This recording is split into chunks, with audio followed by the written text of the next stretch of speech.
ये एक कहानी है जो शायद समय से भी पुरानी है। एक ऐसा संवाद जो सृष्टि की खामोशी में शुरू हुआ और आज तक गूंजता है। चलिए इस दिव्य संवाद की गहराइयों में उतरते हैं। जरा सोचिए उस वक्त के बारे में जब वक्त भी नहीं था, जब कुछ भी नहीं था सिवाय एक गहरे अंतहीन सन्नाटे के। एक ऐसा अस्तित्व जहां रोशनी ने अपनी पहली किरण तक नहीं भी खेरी थी। पूरा ब्रह्मांड बस एक अनकही कहानी जैसा था।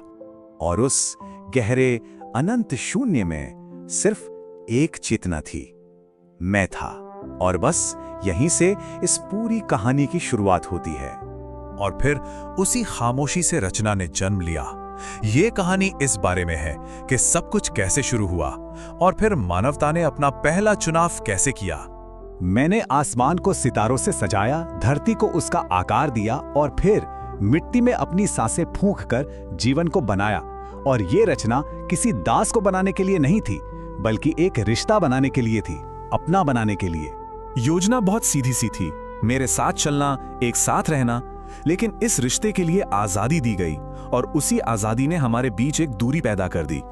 और इसी दूरी से वो सवाल उठता है जो सदियों से हर दिल में गूंजता रहा है। अगर आप प्रेम हैं तो फिर इस दुनिया में इतनी तकलीफ, इतना दुख क्यों है?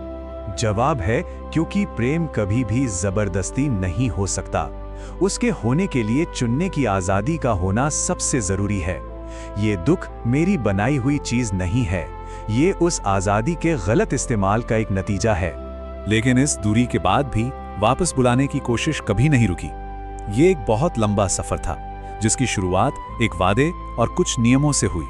सदियों तक अलग अलग तरीकों से आवाज दी गई।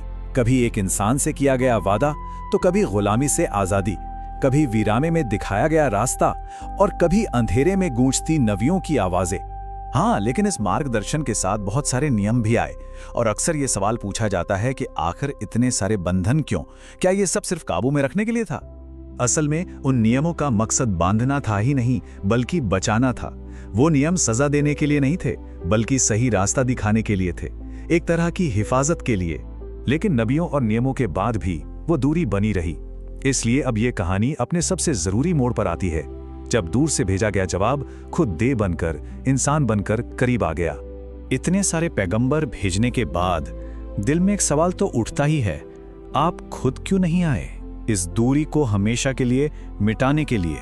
और मैं आया, पर किसी राजा की शान शौकत में नहीं, बल्कि एक बच्चे की मासूमियत और विनम्रता में। मैंने इंसानों के बीच रहना चुना, उनके दर्द को महसूस किया। फिर कहानी अपने चरम पर पहुंचती है, सलीब पर। और वहां दुनिया ने शायद सबसे बड़ा सवाल पूछा कि अगर तुम सच में ईश्वर हो तो खुद को उस भयानक दर्द से बचाया क्यों नहीं? क्योंकि उस सलीब पर मुझे कीलों ने नहीं, बल्कि प्रेम ने रोक रखा था। उस पल में मैं खुद को नहीं, मैं तुम्हें बचा रहा था। मैंने हर पाप, हर गुनाह का बोझ अपने ऊपर ले लिया था। और जब सब कुछ सह लिया गया तो बस एक ऐलान हुआ, पूरा हुआ। यानी पाप और मौत पर जीत हासिल कर ली गई, कर्ज चुका दिया गया।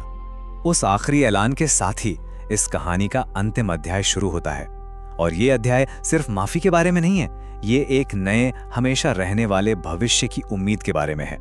लेकिन इस सब के बाद भी एक सवाल तो मन में रह ही जाता है, क्या इतनी गलतियों और इतनी दूरी के बाद सच में माफी मिल सकती है?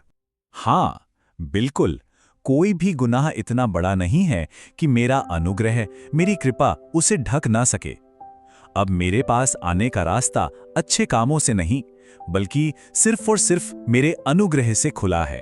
और अंत में जब हम भविष्य की तरफ देखते हैं तो पूछते हैं, क्या वो वादा सच है? जहां कोई आंसू नहीं होगा, कोई दर्द नहीं होगा, कैसा वाकई होगा? हाँ, मेरा वचन कभी खाली नहीं जाता।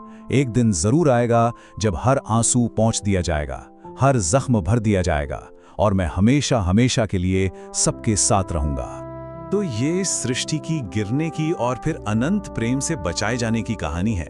और ये सिर्फ सुनने के लिए नहीं है, ये एक ऐसी कहानी है जिसमें हर किसी को बुलाया गया है। सवाल बस ये है कि हम इस कहानी में अपनी जगह कहां पाते हैं।